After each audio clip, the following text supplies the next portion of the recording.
GDR news, ఇది సామాన్యుని గళం.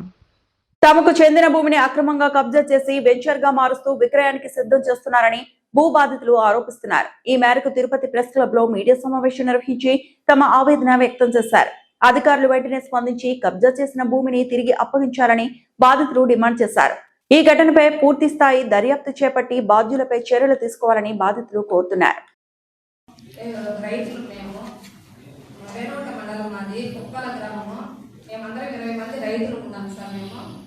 మా భూమి వచ్చి 7 ఎకరాలు ఉంది. 7 ఎకరాల్లో గవర్నమెంట్ భూమి వచ్చి 1 ఎకరా ఉంది. ఆ 7 ఎకరాల భూమి వచ్చి మా భూమిని మాకు రైతులు అనేది ఇవ్వకుండా వేరే వాళ్ళకి ఇచ్చి వాళ్ళు పాస్బుక్లు ఇచ్చినారు. బయట జిల్లా వాళ్ళకి అంటే ఊళ్ళో రైతులకి ఇవ్వరా పాస్బుక్లు, బయట జిల్లాలకు ఎట్టిస్తారు సార్? మేము సాగు చేసుకున్న వాళ్ళు మాకు ఇవ్వరా రైతులకి?